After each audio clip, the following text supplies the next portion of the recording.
Bienvenue sur une nouvelle petite vidéo des chroniques d'une expérience de mort imminente.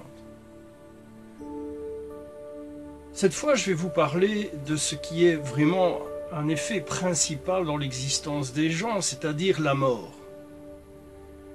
La mort est un mystère, une complexité qui est incrustée dans l'organisme, mais aussi dans la foi, la persévérance de combattre cet effet mortel, mais aussi d'entrouvrir des portes sur l'immortalité. Tout est basé en réalité par la pensée et surtout les émotions. Elles ont un rôle à jouer extrêmement important. Elles jouent surtout, que ce soit des bâtiments qui représentent la mort sur les mémoriels, mais aussi des bâtiments comme les pyramides ou de grandes structures et infrastructures qui jouent un rôle d'importance justement sur l'émotionnel et le rappel de ce qu'est la mort et ce passage. Nous avons des écrits à travers différentes stèles qui permettent de promouvoir certains messages ou encore plus peut-être certaines lois. Car nous avons tendance parfois à outrepasser notre existence et nous jouons peut-être aussi avec ce qu'est la mort. Et certaines lois reviennent régulièrement, et je les citerai de vidéo en vidéo, parce qu'elles sont très intéressantes. Nous avons par exemple une certaine loi qui demande de guider la reproduction. Donc guider la reproduction avec sagesse, en améliorant l'aptitude, mais aussi la diversité.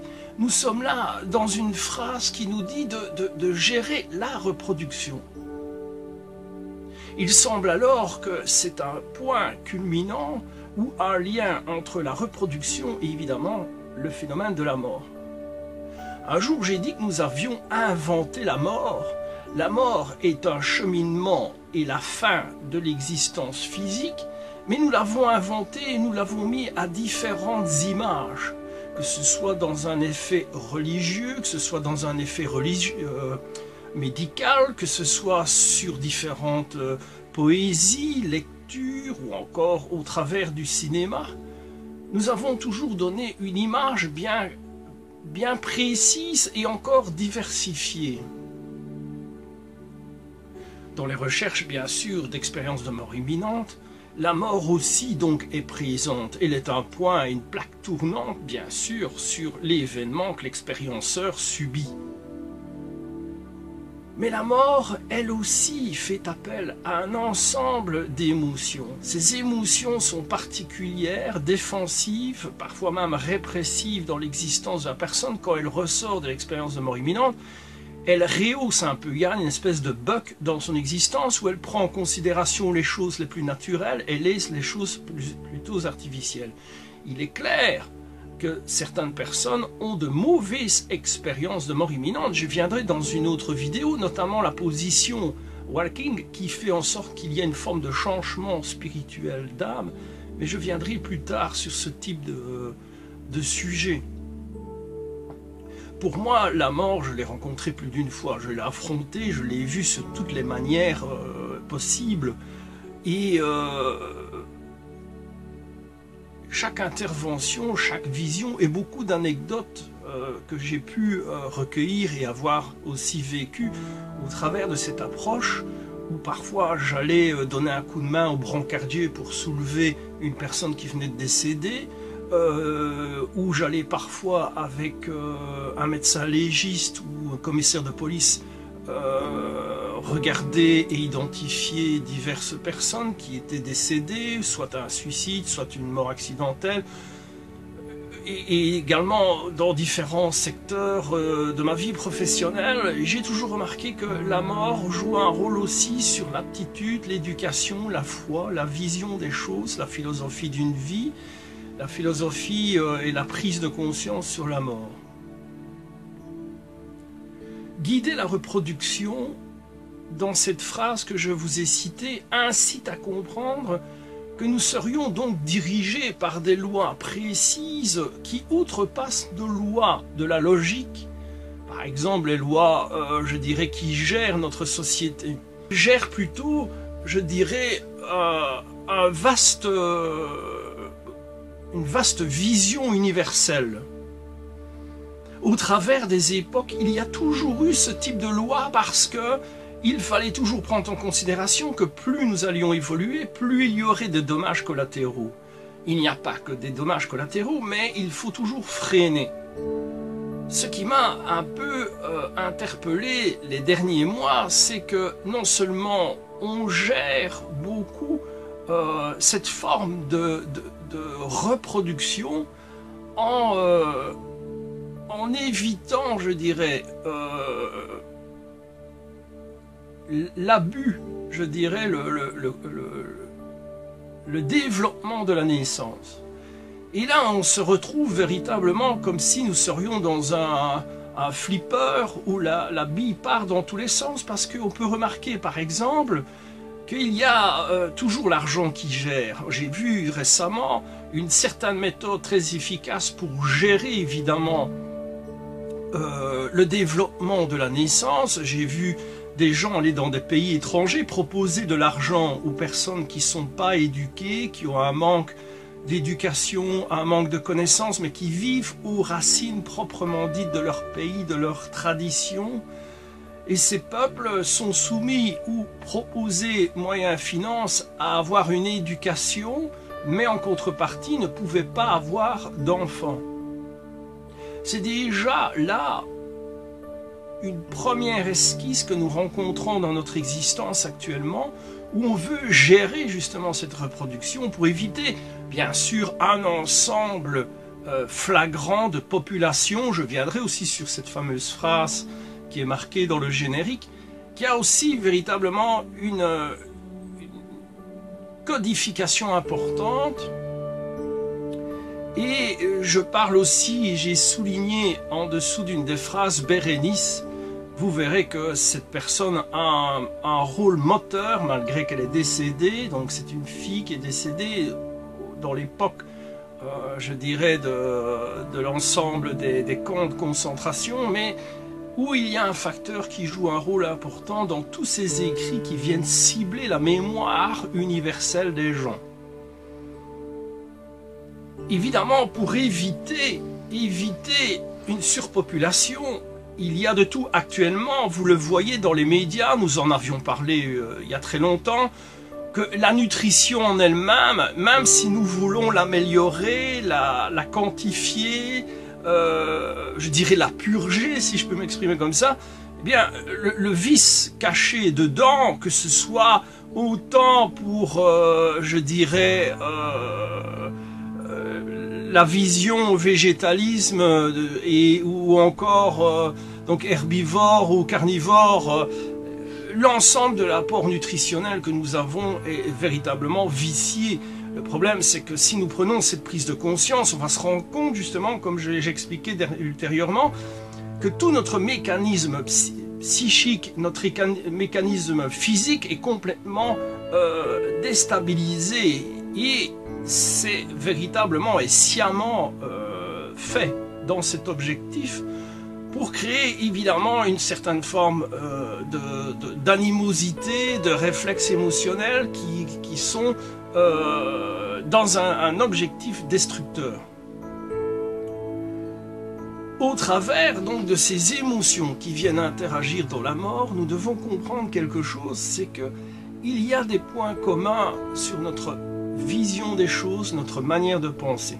En effet, notre cerveau, lui, analyse des points, je dirais des petites fréquences autour d'elle, les assimile, prend que 10 ou 15% d'informations et le reste est un petit peu aléatoire. Dans la mort, justement, cet ensemble de prise de conscience se fait très subtilement. Nous devons comprendre alors que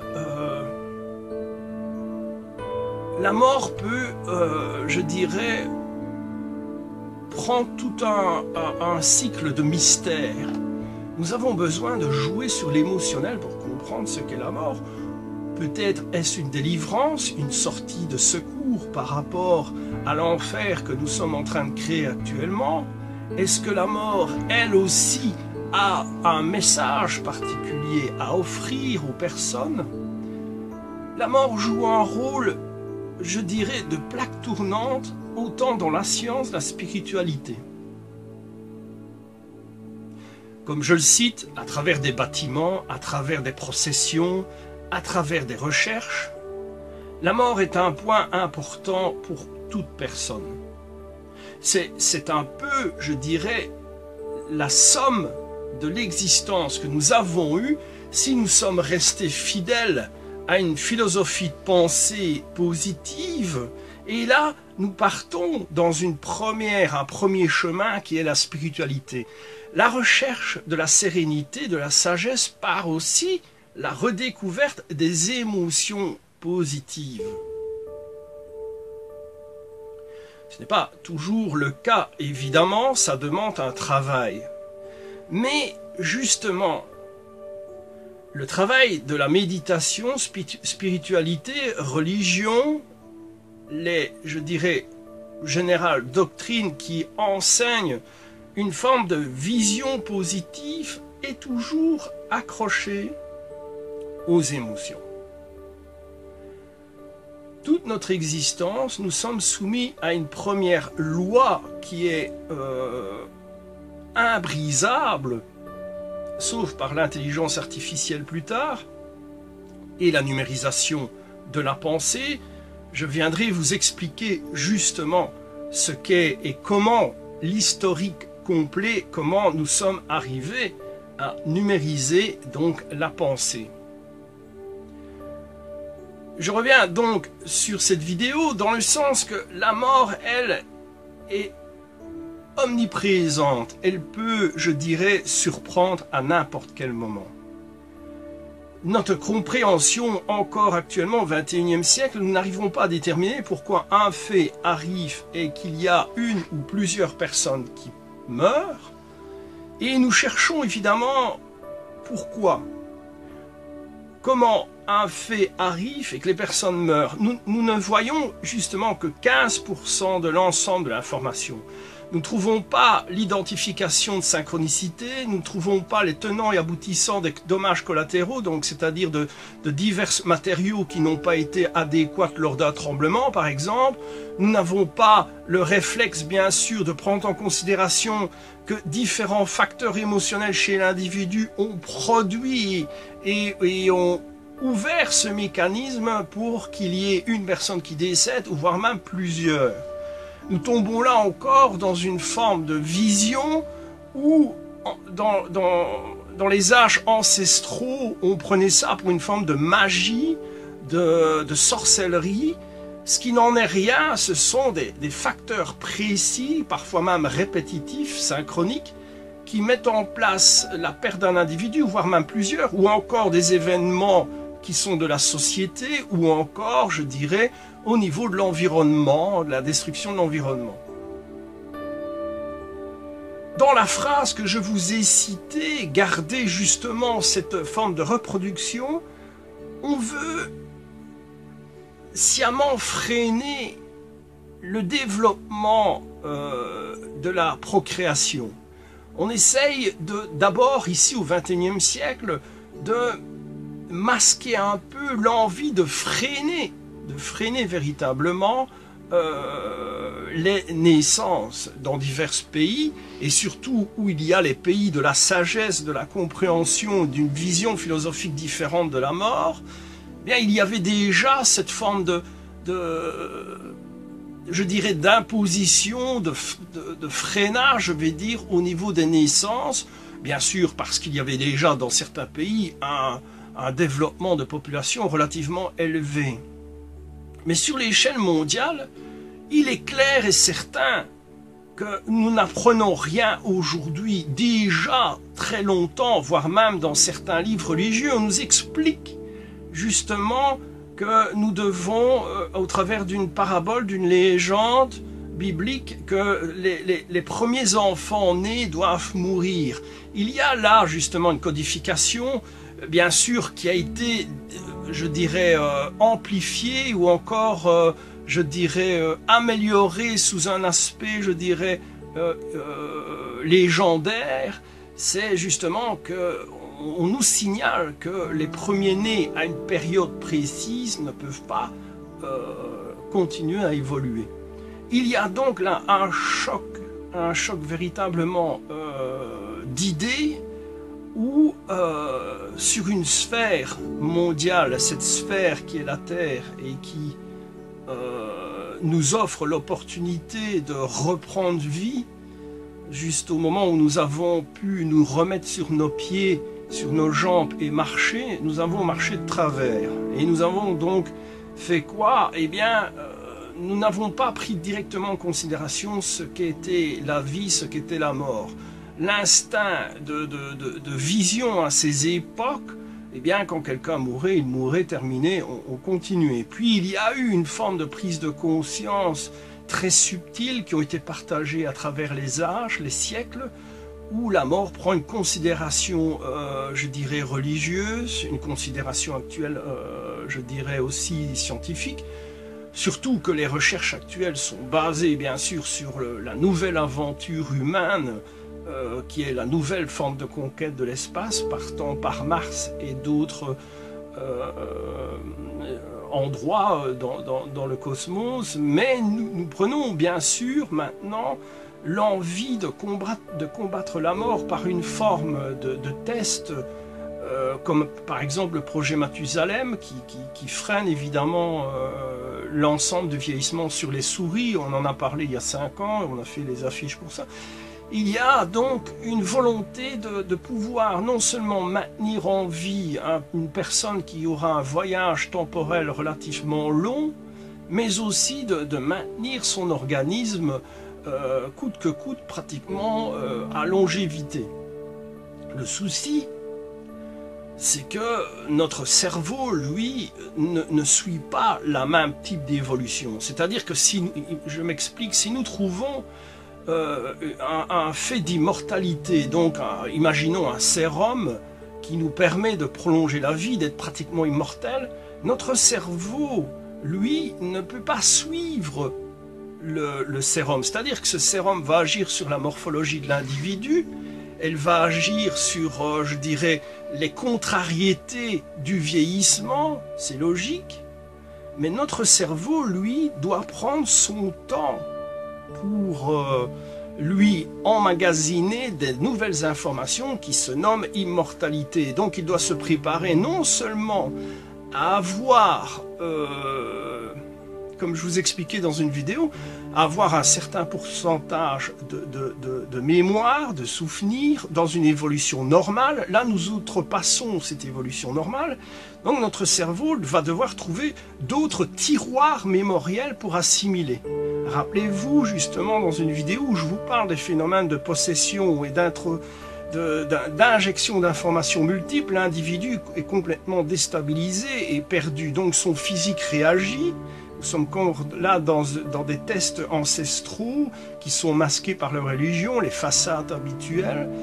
Et on va découvrir justement au travers ça ce sera dans une autre vidéo, on va découvrir justement que le système mémoriel de l'individu prend en considération et déjà cette programmation de l'extinction de la personne. Donc ça veut dire quoi? C'est que notre date naturelle, je dis bien naturelle, notre date naturelle du décès est déjà programmée dans notre existence. Ce qui veut dire que quand quelqu'un meurt d'un accident de voiture, meurt d'une chute en vélo, je ne sais pas, nous sommes là sur une mort mécanique et artificielle. Il y a véritablement une différence par rapport à une mort naturelle. Cette mort naturelle est complètement, actuellement, déjà faussée par la nutrition, par l'oxygène, je vous en ai parlé. Donc il y a des chemins complètement saturés et voire même occultés pour que nous prenions en considération que notre cerveau, lui, est programmé dès notre arrivée dans l'existence et programmé pour la fin de notre existence. Et évidemment, vous allez me dire, oui, mais il y a le moment des fameux 9 mois dans le ventre de la maman, il y a une prise de conscience, il y a une accélération de pensée, il y a une accélération de développement, tout à fait, bien sûr. Ça, je rentrais encore dans une autre vidéo. Moi, je pars du principe de le premier moment de votre existence dans la vie et le dernier moment, il y a une programmation qui est encore associée, vissée inévitablement avec le système de synchronicité. Les effets quantiques et numériques sont aussi injectés dans l'ADN, mais sous des couvertures bien précises et surtout temporelles et d'environnement. Il est indissociable de retirer l'effet temporel et environnemental. Pourquoi? Parce que nous naissons à un moment précis dans une existence et un temps précis qui est justement numérisé par notre date de naissance, et nous ne pouvons pas naître dans une époque ultérieure, antérieure. Nous avons notre chemin précis, quantifié, numérisé si je peux dire, dans une époque précise. Si nous prolongeons ce système, c'est-à-dire que si nous falsifions notre date de départ, il y a toute une forme justement de déstabilisation au niveau du corps, au niveau du physique, mais aussi de l'environnement et du développement de l'évolution terrestre. C'est pour ça que nous retrouvons cette première phrase que je prends et que je vais souvent mettre dans différentes vidéos. Vous aurez donc à ce moment-là cette phrase qui reprend, guider justement la reproduction pour ne pas tomber dans ce travers, celle de obliger et voire même de soumettre parfois à une forme d'immortalité. Évidemment, ce sera toujours le grand fossé avec ceux qui auraient les moyens d'accéder à cette immortalité et d'autres qui ne l'auront pas et qui vont subir évidemment une déchéance, mais qui resteront dans un aspect naturel. Je viendrai justement sur différentes codifications, écritures et aussi symbolisme par rapport à des personnages qui ont joué un rôle dans la maintenance de l'immortalité. Et ça, ce sera donc pour plusieurs vidéos. Évidemment, comme vous le savez, je ne prépare rien quand je fais ces vidéos. Donc, je reviens à ce que je voulais dire. La mort joue un rôle de finalité dans l'existence physique. Ce que moi j'ai découvert dans toutes ces années, c'est que la pensée en elle-même, et je l'ai toujours dit, peut survivre sans oxygène, on va dire ça comme ça, mais peut survivre à travers des fréquences temporelles. Elle peut jouer véritablement un apport si puissant qu'elle peut se transmettre à un autre organisme dans le temps. Un peu, je vais m'expliquer, j'ouvre cette parenthèse, rappelez-vous, récemment on a expliqué que le cerveau, quand il subit un choc, quand il subit une violence, l'ADN garde ce choc et se modifie. Eh bien, justement, ce développement, je dirais à travers le temps, est canalisé par une source de pensée. Cette source de pensée peut suivre une fréquence qui lui convient et toucher un individu. Cet individu parfois peut être touché à sa naissance, avoir ses informations et avoir son ADN qui se modifie pour avoir une apparence d'une autre personne qu'il y avait avant, 1 siècle, 2 siècles, 3 siècles avant. Ce qui veut dire quoi? Ce qui veut dire que, comme la science découvre maintenant que des chocs particuliers, puissants, créent des faux souvenirs, des fausses mémoires, j'en ai parlé, mais aussi une modification ADN. Vous le savez, je reprends souvent un bodybuilder, quelqu'un qui pèse 50 kg et qui prend en considération que l'entraînement et ainsi de suite va pouvoir développer son corps. Nous sommes là dans une pensée sportive qui agit sur le physique, notamment avec la foi, la pensée, l'envie de réussir, et son corps change sous l'aspect de différentes choses nutritionnelles, compléments alimentaires, anabolisants aussi bien sûr, il faut en parler, mais nous avons donc là un phénomène qui fait que la pensée interagit sur notre physique. En l'occurrence, un choc mémoriel gravissime, comme par exemple le déluge et d'autres choses, joue sur greffer la mémoire, mais aussi sur l'aspect émotionnel et physique de l'individu. Nous avons là donc par exemple une fréquence précise, je dirais une fréquence qui est de l'ordre, imaginons, du chiffre 17, eh bien elle va rester dans une bande de données précise et au moment où elle va ressentir quelqu'un qui vient à la vie, qui vient de naître, eh bien c'est presque cette même fréquence de 17, elle va s'accoupler à travers le temps et modifier un peu comme le bodybuilder son physique et commencer à avoir les traits d'une autre personne. Le travail que je viens de vous expliquer est vrai, il est authentique, c'est ce que j'ai découvert il y a quelques années, mais j'y ai trouvé aussi un parallélisme avec évidemment cette fameuse théorie du chaos. L'être humain a réussi non seulement à numériser la pensée, mais elle a réussi aussi à le modifier. Pourquoi?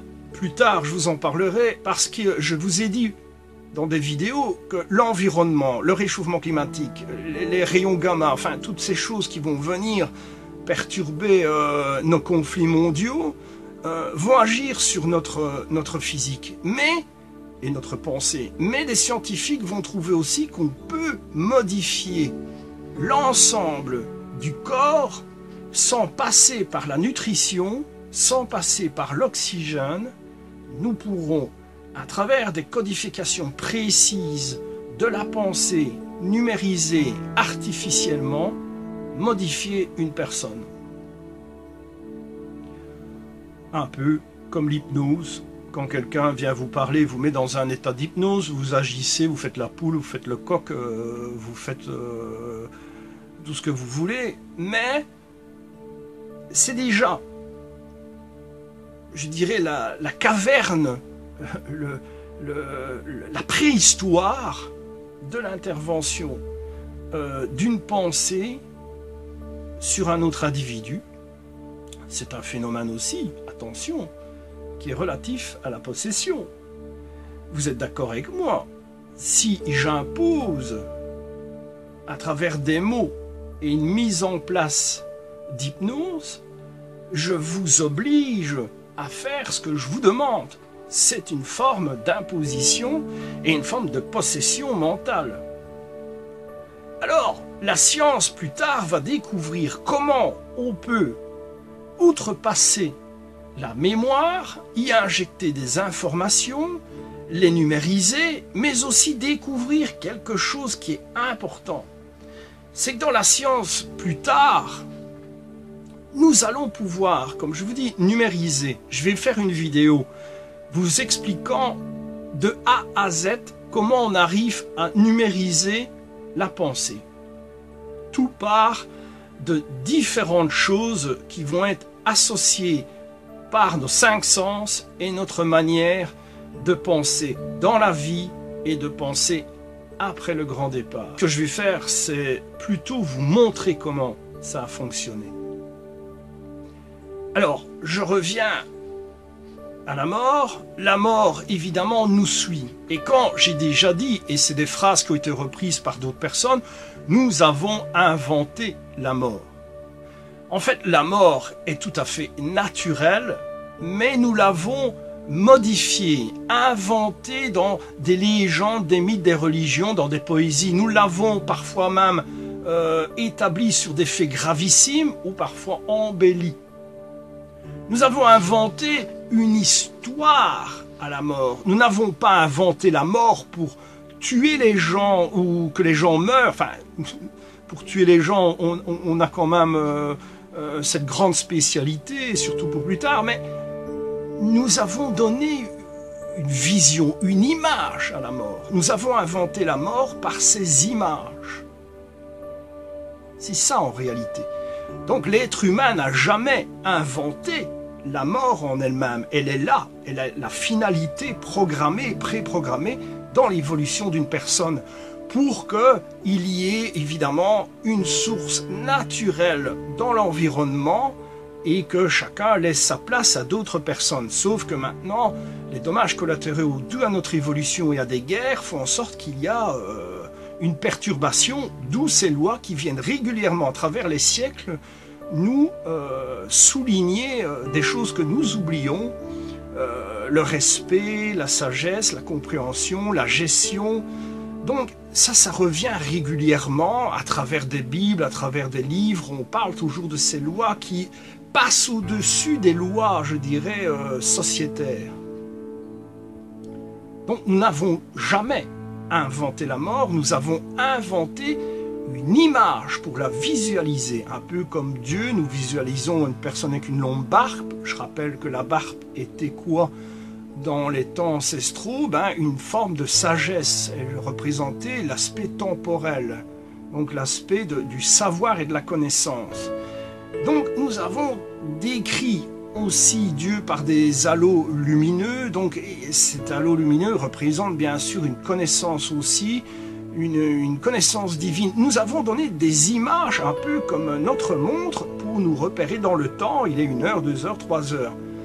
La mort, elle, est une simple finition physique. Nous allons découvrir plus tard, justement, que la pensée naît, elle prend conscience, elle se développe, avec nos 5 sens, mais une fois qu'elle est propulsée dans le temps et que les 5 sens s'éteignent, c'est-à-dire le corps vieillit et meurt, elle continue. Mais elle prend source d'autres choses. Pour une petite anecdote, si vous le voulez bien, un jour, j'étais de faction dans les urgences et on me met avec moi un agent de sécurité très jeune. Et j'avais souvent un brancardier qui m'appelait, il me disait « Jean-Marie, tu sais pas me donner un coup de main parce que j'ai un cadavre, il est assez lourd. » Donc je mettais mes gants, je lui donnais un coup de main, on allait le mettre dans le frigo, bien sûr, c'est comme ça. Et puis j'avais ce jeune agent, il devait avoir 18-19 ans, et puis on ouvre ce grand frigo là, et puis on met le cadavre évidemment, et je prends ce réflexe de dire évidemment, ah, celui-ci on a eu facile à le mettre dans la chambre froide parce que le dernier il voulait pas. Donc le jeune agent qui était impressionné par le nombre de cadavres qu'il y avait dans un hôpital, bien sûr que je ne citerai pas le nom, mais évidemment, voilà, il faut les mettre quelque part. Il était tellement subjugué, impressionné. Je me lance dans une histoire abracadabrante. Ce sera l'histoire pour terminer cette vidéo où je dis, voilà, le dernier, on l'a mis, on l'a posé, il s'est relevé. Nous, on voulait... Moi et mon collègue brancardier, on voulait fermer la porte, il voulait pas, il disait non, je veux pas rester. Alors moi je lui disais, mais monsieur, vous êtes mort, vous devez rester là, c'est pas possible que vous reveniez avec nous, vous devez rester là, vous êtes mort, c'est fini, on doit fermer la porte. Donc je dis ça au jeune agent qui lui était tellement perturbé, perdu dans ce qu'il voyait, ne prenait pas en considération qu'on lui racontait une histoire abracadabrante. Donc c'est pas méchant, c'est simplement que la mort en elle-même est une chose naturelle, et elle est présente. On ne se moque pas évidemment du cadavre, on se moque de la situation, et je pense que cet agent plus tard s'est dit, bah oui, ils se sont moqués de moi, parce qu'un cadavre qui se relève, qui dit je veux pas rester dans la chambre froide, mais j'avais développé mon histoire en disant il a arraché mes gants en caoutchouc, mon collègue brancardier, il forçait dans la porte, c'était tout un chambard. Donc ce jeune était un peu perdu. Bon, maintenant, c'est vrai que peut-être maintenant il a évolué, il a pris de la maturité. Ça, c'était un peu pour l'anecdote. J'en ai encore une où j'avais été avec un commissaire de police montrer une personne qui devait être, je dirais, identifiée. Le problème, c'est que j'appelle le commissaire, je lui dis, je sais pas comment ils vont faire pour l'identifier, parce qu'il a sauté du 3e étage, il est tombé sur sa mâchoire, donc tout était amoché. Et bon, je me suis dit, comment les parents vont prendre... ça s'est fait, évidemment, hein, ça s'est fait. Mais la mort en elle-même, c'est pas que c'est si comique, c'est pas ça, mais elle fait partie de notre existence. Nous n'avons pas inventé la mort, nous lui avons donné une image, une vision. où tous ces gens qui fréquentent la mort, je parle pour les militaires, pour les urgentistes, toutes les personnes qui affrontent la mort régulièrement, doivent avoir non seulement un cœur solide peut-être, mais une vision ferme, concrète, analytique parfois même, mais qui ne reste pas gravée dans leur mémoire, sauf parfois avec des cas très particuliers.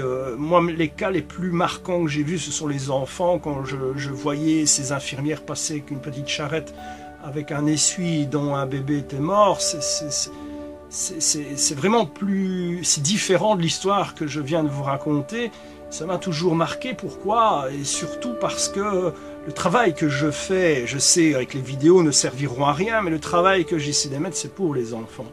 Parce que vous le savez, les enfants, c'est eux qui subissent toutes ces bêtises, toutes ces erreurs grandissimes de plus en plus, qui eux vont essayer de s'en sortir. Et hélas, nous les noyons avec des histoires complètement folles et abracadabranques sur les réseaux sociaux, et eux sont perdus un peu comme justement cette histoire de l'agent qui est subjugué et perdu. Je pense que vous avez compris mon message. Alors je vous promets une vidéo, elle sera certainement longue, et je vais vous expliquer comment on est arrivé à numériser la pensée. Non seulement la numériser, la codifier, la modifier, parce qu'on va essayer, hein, et grâce à l'intelligence artificielle qui viendra remettre un peu, elle, les bonnes lois en place. Mais ceci est une autre histoire. Alors, n'ayez pas peur de la mort. Vous savez pourquoi? Si vous êtes resté clair, honnête, juste, et surtout que vous avez gardé votre identité, sans copier les autres, sans masquer, alors vous ne pouvez pas avoir peur de la mort. Vous partirez dans la lumière avec une sérénité, et vous n'aurez pas besoin d'elle pour vous envoler. Vous aurez fait votre marquage mémoriel. Vous aurez laissé une trace dans cette fameuse banque de données que je viendrai vous expliquer. Merci de m'avoir écouté. J'espère que cette petite vidéo va vous intéresser. Bien sûr, sachez que chaque vidéo que je fais a un point relationnel avec les expériences de mort imminente. Bien sûr, le mot le plus important dans l'évolution, c'est le mot patience. Encore merci de m'avoir écouté et à très bientôt.